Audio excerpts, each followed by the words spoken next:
Mateus, Evangelho do Senhor Jesus, segundo escreveu Mateus, capítulo 16. É um texto bem conhecido. Eu quero convidar os irmãos a esta leitura. Versículos 24 e 25, e depois leremos 1 Coríntios, capítulo 1, versículo 18. Um abraço também para todos os irmãos ali em Asa dos Ventos, congregação abençoada, na qual representamos o nosso pastor daquela congregação, pastor Arnóbio Tavares Lima. Mateus capítulo 16, versículos 24 e 25, e depois 1 Coríntios, capítulo 1, versículo de número 18.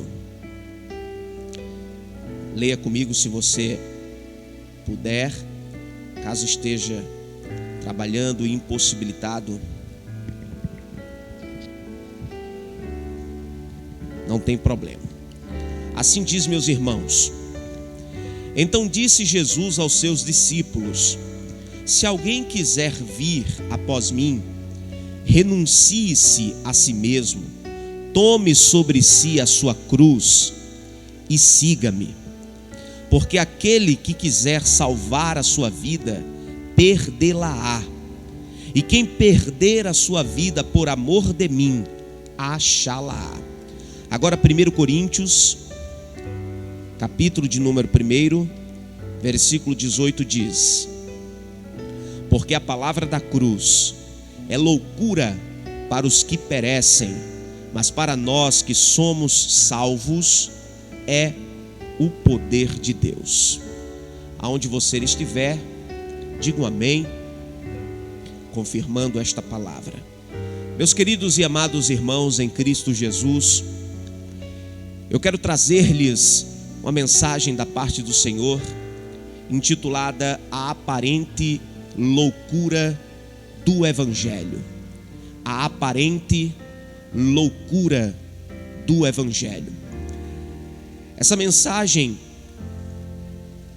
ela se dirige a todos os corações.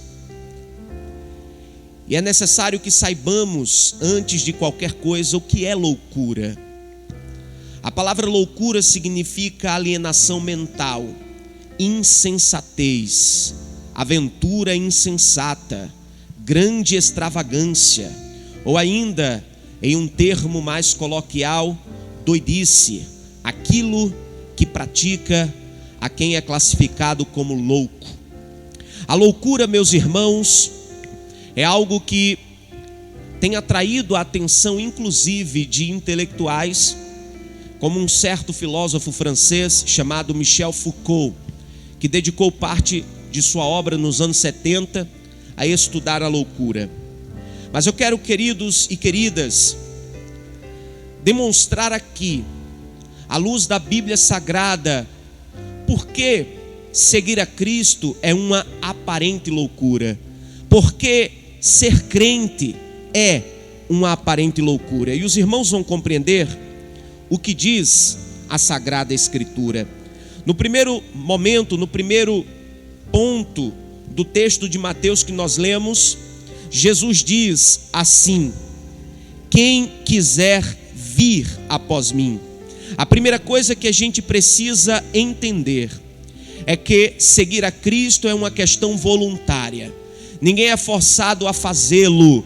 Ninguém é posto, pelo menos não hoje, de maneira arrogante contra a parede para ser forçado a seguir a Cristo. Antes, o contrário acontece. Existem lugares em que as pessoas são forçadas a negar a Cristo, a deixar de lado a sua fé no Altíssimo Deus e no seu Filho Jesus de Nazaré. Mas por que, aos olhos de uma sociedade como a nossa, seguir a Cristo é visto como uma loucura? Primeiro, porque vivemos em uma era que ninguém quer seguir, mas todos querem ser seguidos. A palavra seguir, ela ganhou novas conotações na sociedade moderna, na sociedade digital, na sociedade virtual na qual estamos inseridos. Ser seguido representa ser importante, ser seguido representa ter status, ser seguido significa estar em posições de destaque na sociedade. Por isso que nos dias que vivemos, ninguém quer ser seguido, ninguém quer seguir, todos querem ser seguidos, porque ser seguido significa que você é importante para aquele grupo que lhe segue. Então, quando Jesus disse que quem quiser ir após ele, quem quiser seguir a ele, Jesus deixava claro que ele, como sendo filho de Deus, era a luz que precisava ser seguida. O homem do mundo atual, o homem cuja mente é preenchida por um materialismo, por uma vida desprovida de espiritualidade, ele não consegue ver sentido em seguir a Cristo para um tipo de vida que nega o mundo, para um tipo de vida que rejeita o pecado. Então o homem não entende, é loucura para este mundo seguir a Deus, seguir ao seu Filho Jesus, que ensina o homem que o caminho da salvação é para cima e não para baixo, que ensina que o caminho da salvação é o da santificação e não do pecado. É loucura para uma sociedade que quer ser seguida, mas não quer seguir. Para que os irmãos tenham ideia, há uma neura, sobretudo entre os jovens dessa geração, aqueles que estão mais conectados, de terem acrescido os seguidores diariamente. As pessoas têm feito coisas bizarras para serem seguidas nas redes sociais. No ano de 2020, mais de 50 pessoas, entre elas youtubers famosos ou relativamente famosos, morreram fazendo aventuras ou praticando algo perigoso somente para que aquilo fosse postado nas suas redes sociais e trouxesse seguidores, curtidas, likes. As pessoas estão trocando até mesmo a sanidade para poderem ser seguidas, uma vez que, como eu disse, isso aos olhos dos outros parece representar prestígio e grandeza. Oh, meus irmãos, há um comércio por trás dos bastidores em que se negocia seguidores. Os seguidores são vistos por aqueles que detêm certa fama como sua maior riqueza, mas eles não conseguem compreender que não faz sentido amparar o prestígio que acham que tem em pessoas que não conhecem. Por isso que, trazendo para o contexto do texto que nós lemos em 16, 24 e 25 de Mateus, Jesus põe: quem quiser vir após mim. Em vez de querermos ser seguidos em um mundo que caminha a passos largos para a perdição, Jesus convida: quem quiser vir após mim. A vaga entre aqueles que seguem Jesus, ele está disposto a ter a sua vida o seguindo, porque eu tenho a mais absoluta certeza, porque a Bíblia nos dá que quem segue a Cristo está caminhando para um lugar em que a vida eterna será para todos. Glória a Deus. Ninguém quer ser seguidor, todos querem serem ou ser seguidos, porque seguir é reconhecer que alguém é maior que você. Seguir é reconhecer, cantora, que alguém é mais importante que você. E essa negação que o mundo parece claramente produzir acerca das coisas de Deus é uma clara mensagem de negar a importância de Jesus. Entre os círculos mais intelectualizados, há quem diga que Jesus não foi nada além de um profeta ou de um personagem histórico que teve sua importância naquele momento, mas que tudo que se construiu dele não foi necessariamente o que ele fez, mas o que a Igreja Católica mais tarde interpretou. Isso também é uma forma de negar a grandeza de Jesus. Há entre aqueles que se dizem intelectualizados o entendimento de que a religião, ela é uma praga entre as pessoas, porque levam elas a crerem em algo que o corpo não pode experimentar e que a mente não não pode alcançar. Não foram poucos os intelectuais que do século XIX para cá produziram as suas filosofias, os seus entendimentos voltado para uma afirmação de que Deus e a religião não são necessárias. O ápice de quem pensa assim foi o filósofo Friedrich Nietzsche, que no século XIX, disse em uma das suas obras que Deus está morto. Outro filósofo, ainda no século XIX, disse que Deus não existe, que não foi Deus quem criou o homem, mas o homem quem criou Deus. Há um entendimento se enraizando no coração do homem moderno que não precisam de Deus, por isso que a todo custo tenta se minimizar o que Cristo é, o que Cristo faz e a sua grande luz, tentando apagar a grandeza da mensagem do Senhor Jesus. Mas a mensagem continua ecoando: quem quiser vir após mim. Então, o primeiro elemento que demonstra a aparente loucura do evangelho é porque na contramão desse mundo que caminha, cada um se sentindo grande, Jesus disse: quem quiser vir após mim, negue-se a si mesmo, negue-se a si mesmo. E aqui a gente contempla o segundo ponto desta aparente loucura que representa o evangelho na mente daqueles que não conhecem a Deus. Sabe por quê? Porque negar a si mesmo é a coisa mais difícil que existe. Nós podemos negar o outro, nós podemos dizer que não conhecemos aquele que sempre nos abraçou, nós podemos dizer que não é importante aquele que sempre estendeu a mão, podemos negar a quem quer que seja, nossos pais, negamos os nossos filhos, podemos negar os nossos amigos e até o nosso Senhor Deus, mas não conseguimos negar a nós mesmos sem que isso seja um grande esforço para a nossa mente e para o nosso coração, porque o homem sem Deus, ele sempre vai colocar a si mesmo acima de tudo, inclusive do próprio Deus. O homem sem Deus não consegue se negar, porque ele e a sua arrogância é tudo que ele tem. O homem sem Deus não consegue negar porque ele acha que isso é loucura. Como eu vou negar? A vida, ela é tão boa. Como eu vou negar o pecado? Como eu vou negar os prazeres da carne? Como eu vou negar os impulsos do corpo? Como eu vou negar a embriaguez? Como eu vou deixar de embriagar a minha alma? O homem sem Deus diz: isso é bom. E como diz o Salmo de número 14, se não me ocorre o esquecimento, o insensato diz: não há Deus. E por achar que não há Deus, vive uma vida dissoluta, achando que tudo que ele tem é isso, entre o nascimento e a morte, e os impulsos que o seu corpo pode dar, os sentimentos que ele pode ter. Ele não quer negar a si mesmo. Então é loucura para o homem sem Deus entender que para seguir a Cristo é preciso negar a si mesmo. Mas presbítero, me diga lá o que significa negar a mim mesmo. Negar a você mesmo, meu irmão e minha irmã, meu amigo e minha amiga, significa ser consciente de que nós não somos capazes de nos salvar sozinhos. Significa compreender que a nossa vida não faz ou não tem sentido nenhum se não tivermos alguém, e a saber, Jesus, a quem seguir.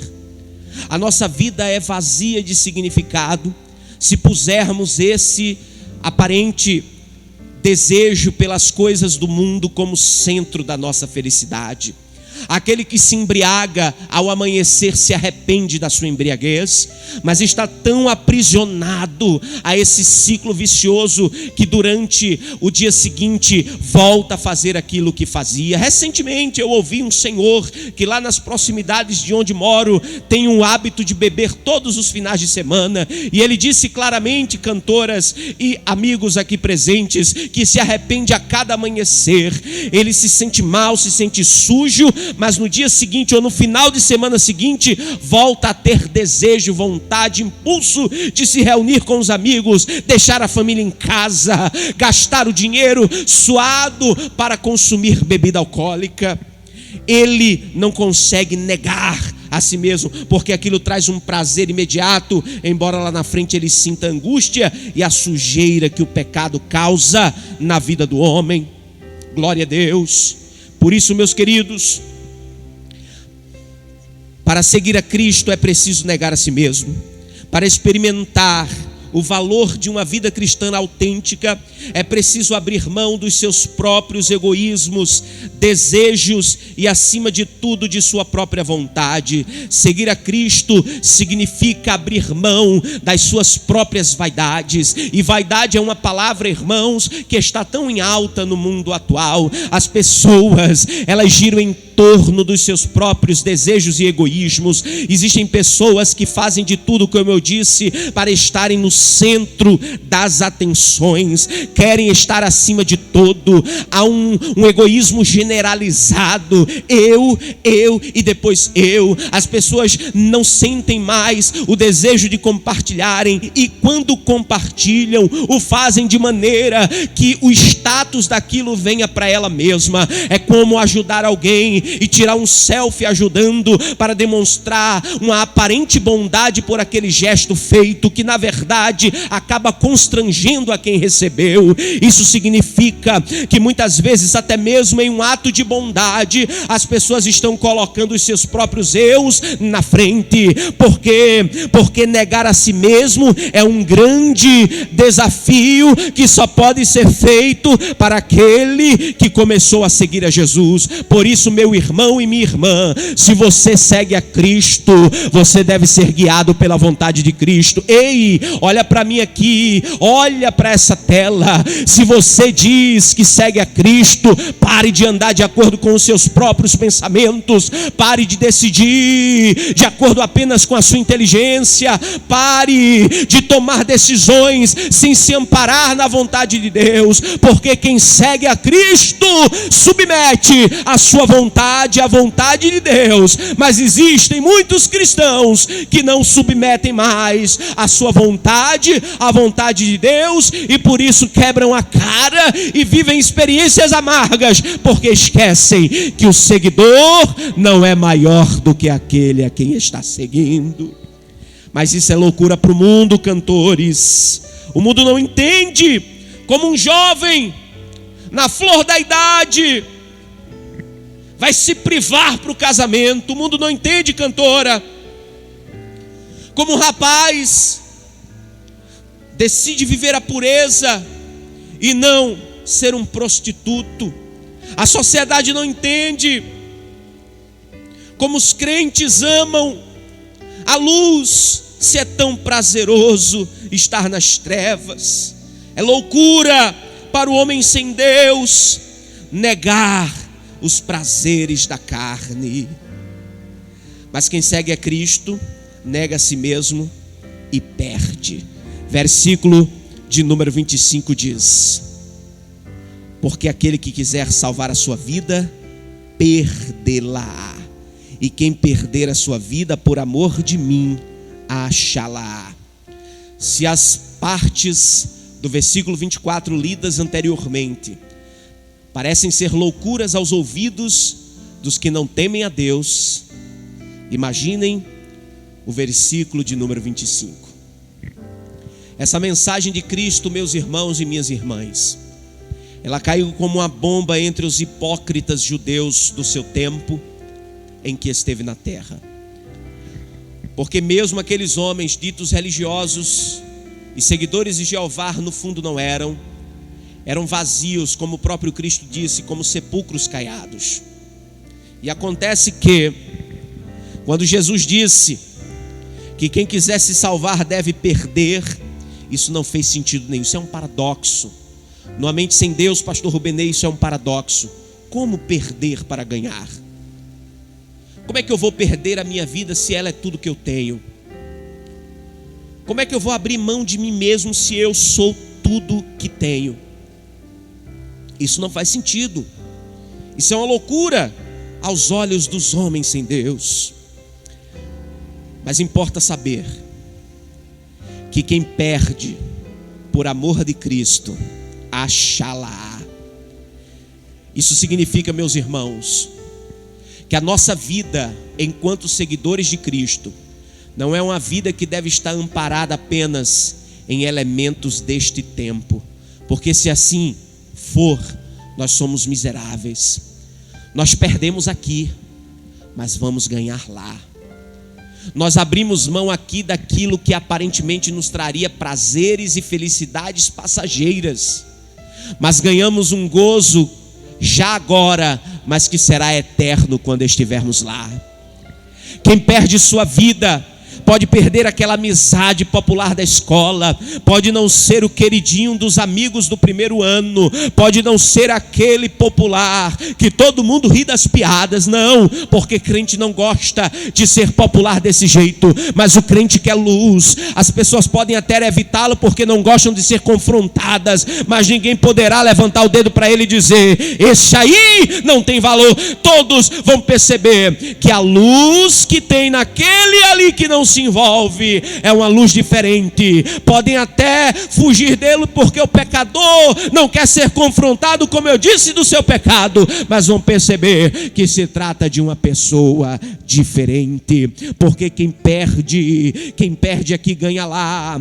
Quem abre mão aqui achará na eternidade uma vida de gozo, uma vida maravilhosamente preparada para todos os que forem salvos. Uma coisa tão maravilhosa que o nosso intelecto é incapaz de imaginar. Outro dia alguém me perguntou: professor, como é o céu? E eu disse: minha querida, se eu imaginar a melhor coisa que há e potencializar isso milhões de vezes, é insuficiente para ter uma pálida ideia do que é o céu. Eu prefiro acreditar que vai ser algo tão bom que não existe adjetivo que eu possa usar, que não existe pensamento ou fragmento de raciocínio que eu consiga ao menos imaginar como é aquele lugar. Vai ser algo infinitamente bom, e eu e você, para estarmos lá, abrimos mão de muitas coisas aqui,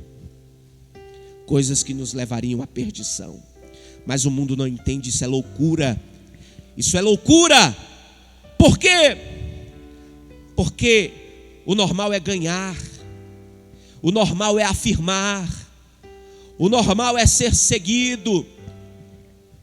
Mas Jesus disse: quem quiser vir após mim, tome a sua cruz e siga-me. Renuncie-se a si mesmo, tome a sua cruz e siga-me. Jesus disse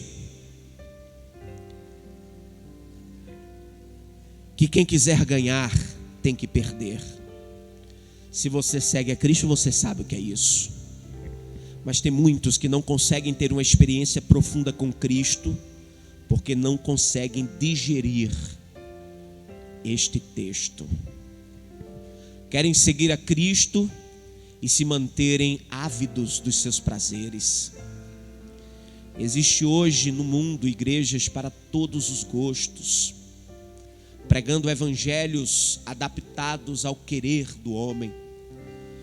Igrejas que admitem a sujeira do pecado como coexistindo com a graça do Senhor, mas não. Tudo bem, a Bíblia diz: aonde abundou um pecado, superabundou a graça. Mas isso não tem nada a ver com conviver com o pecado como se ele fosse normal e aceitável.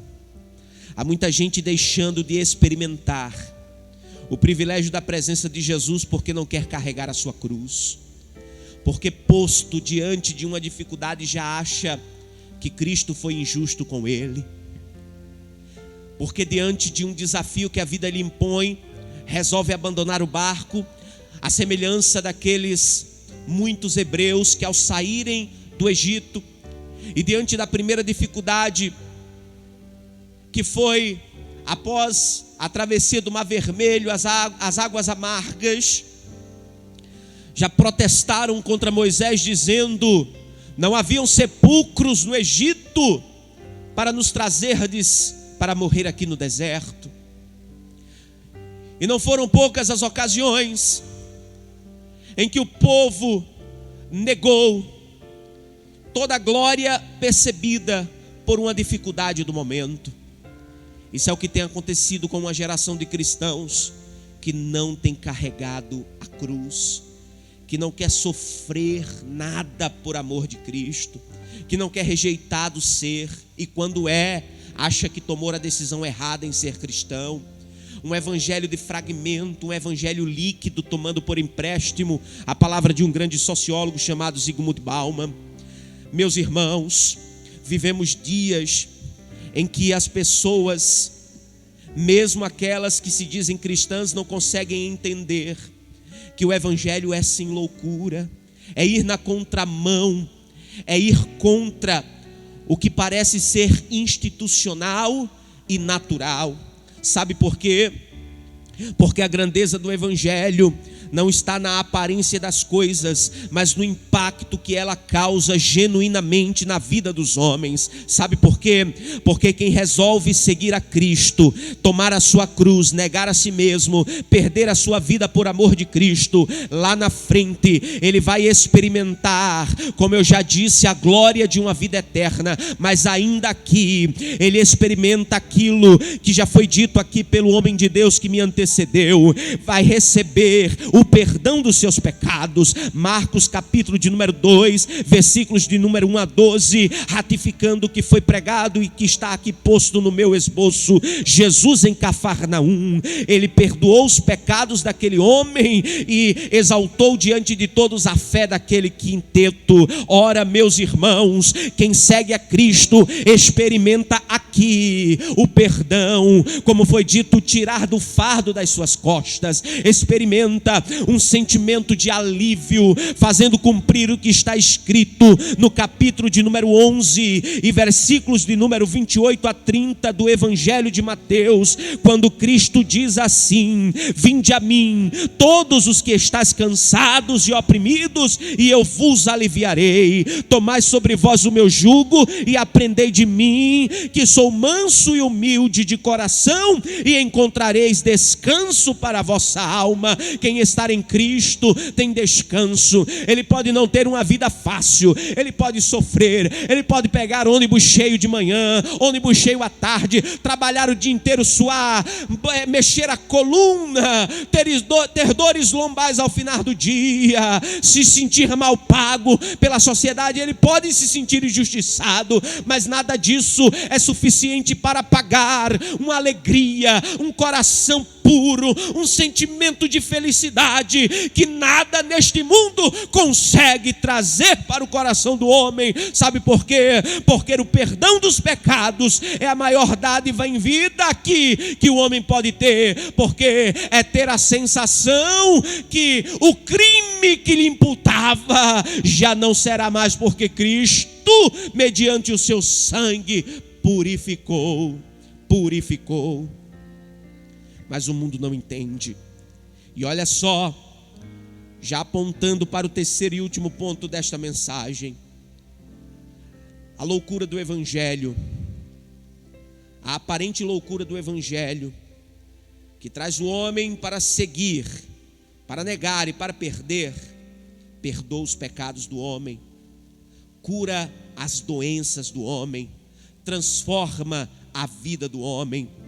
Evangelho de João capítulo de número 3, versículo 16: e leva o homem para próximo de Deus. João capítulo de número 14, versículo de número 6, porque aponta para Jesus como o caminho, a verdade e a vida. Ei, meus amigos e meus irmãos, eu quero dizer a todos que me ouvem, de acordo com o que aparece na tela do meu celular, são 831 pessoas simultaneamente ouvindo esta mensagem. Se você não consegue experimentar algo para além das suas expectativas na sua caminhada por Deus, pode ter certeza, não é Deus, é você que precisa fazer alguma coisa. Observe a si mesmo, como tem sido a sua vida diária com o Senhor. Tens negado os seus desejos? Tens feito a diferença onde estás? Tens brilhado com a luz do Espírito nos espaços por onde caminhas? E as perguntas que dirijo a ti, dirijo a mim. Isso significa dizer que precisamos ser vistos como seguidores. Precisamos assumir os riscos de sermos seguidores. Não podemos olhar para trás porque alguém diz que a gente está perdendo tempo. Não podemos olhar para trás se alguém disser que somos tolos, que estamos gastando a nossa vida. Tolos são eles que estão caminhando a passos largos para distante de Deus. Não podemos achar que não temos o maior tesouro do mundo porque nos falta alguma coisa. Jesus diz, ainda em Mateus capítulo de número 6, versículo de número 33, assim, no versículo de número 31, melhor dizendo, não andeis ansiosos e nem inquietos, dizendo que comeremos ou que beberemos, ou com que nos vestiremos, porque todas estas coisas os gentios procuram. De certo, vosso Pai Celestial bem sabe que necessitais de todas estas coisas. Buscai primeiro o reino de Deus e a sua justiça, e todas as outras coisas vos serão acrescentadas. Todas essas coisas, corrigindo, serão acrescentadas. Isso não significa que você não deve viver uma vida em preparo para um futuro melhor. Claro, se você estuda, estude mais. Se você trabalha e pode evoluir no seu trabalho, procure isso, mas nunca torne nada que esta vida nos proporcione como algo superior à nossa relação com Deus. Se em algum momento o conforto que Deus te dá for retirado, saiba, o mais importante não será que é a presença de Deus. Entenda que nessa caminhada para o céu, enquanto seguimos a Cristo, podemos ser aplaudidos aqui e lá na frente vaiados, podemos receber apoio aqui, mas lá na frente sermos apedrejados. Mas o que é importante que nós, enquanto cristãos, saibamos é que em nenhum momento, na dor ou na alegria, no apedrejamento ou nas palmas, devemos esquecer que a nossa vida é de seguidor, e a luz diante de nós está, que é Jesus de Nazaré, a quem estamos seguindo. Mas eu digo a você, o mundo não entende, não vai entender. Sabe por quê? Porque está escrito no capítulo de número 1, versículo de número 18 da carta aos Coríntios, Paulo, ciente disso, sendo ele mesmo grande milagre de Deus, vai dizer à igreja daquela cidade: porque a palavra da cruz é loucura para os que perecem, mas para nós que somos salvos é poder de Deus. Por isso eu te digo, meu amigo e minha amiga, é poder de Deus. Está sofrendo, mas tem poder de Deus. Está doendo, Jesus está contigo, então isso importa. O mar estar bravio, o navio estar prestes a afundar, não vai afundar, porque Jesus está no barco, e aonde Jesus está, o seu poder é revelado na hora certa. Não temas, não desista, não pare, carregue sua cruz, siga adiante. O mundo diz é loucura, deixa disso, jovem, vai namorar, vai procurar um namoro, vai casar, vai usufruir da tua juventude, porque a vida, quando for velha, não vai te dar mais prazer. Olha, cerra os ouvidos para isso e diz: não, a minha vida pertence ao Senhor. Eu lembrei do meu Senhor nos dias da minha juventude. Negue o mundo e afirme a Deus. Negue o mundo e deixe Deus revelar do ser na sua vida, porque para o mundo a mensagem da cruz é loucura, mas para nós que somos salvos é poder de Deus. É poder de Deus aquilo que a gente sente na igreja, presbítero Rubenê, uma alegria que entra no coração e a gente não sabe explicar, um gozo que nos impulsiona a falar línguas estranhas, uma alegria que nos faz perceber que depois do horizonte, quando para muitos é a morte, ao fim, para nós é a vida eterna. Então é isso, meus irmãos e meus amigos, siga Jesus, siga Jesus. A aparente loucura do evangelho precisa fazer sentido para você que é salvo, que está no caminho e que aceitou Jesus de Nazaré. Aleluia! Por isso, já em tom de encerramento, eu te digo, amigo e amiga, você que ouviu essa mensagem e a outra, e os louvores, e quer aceitar a Jesus, terceira vida, nosso nobre Kennedy está sinalizando, mais uma vida, já eram 2, agora são 3. 3 vidas. Mas cadê a quarta, quinta, sexta, sétima? Feriado, Corpus Christi. Muitos estão celebrando o corpo morto de Cristo, mas nós estamos aqui diante do Cristo vivo. A tua vida está sem sentido? Está uma angústia no coração? Você liga a TV, passeia pelos canais e nada te enche os olhos? Você conecta na internet, acessa a Netflix, procura a sua série preferida, mas não aguenta assistir nenhum capítulo, um episódio, porque não tem sentido nenhum. Vai tomar um banho e fica olhando paralisado. Todas as angústias e pensamentos e inseguranças vindo à mente. Tenta dormir para esquecer os problemas, mas não consegue. Porque quando põe a cabeça no travesseiro, todos os medos e angústias parecem que chegam de uma só vez. Pega o ônibus cheio e segurando naquela barra de ferro que serve exatamente para isso, você começa a olhar a paisagem externa e a se sentir alguém vazio. Até mesmo as pessoas que você gosta, você não consegue ter nenhum impulso de ir até elas e conversar. Você está se sentindo só. Você vai para o trabalho, parece um robô, faz tudo o que tem que fazer, procura não dirigir palavra a ninguém. Se puder, se tiver um trabalho que não precisa falar, não fala. Vive uma vida assim, entra ano e sai ano. Sente um pouco de alegria quando toma bebida alcoólica com alguém. Uma alegria não natural, uma alegria artificial, que na verdade se trata da injeção no organismo de substâncias que vão alterar o funcionamento do seu cérebro, dando momentaneamente uma sensação de prazer.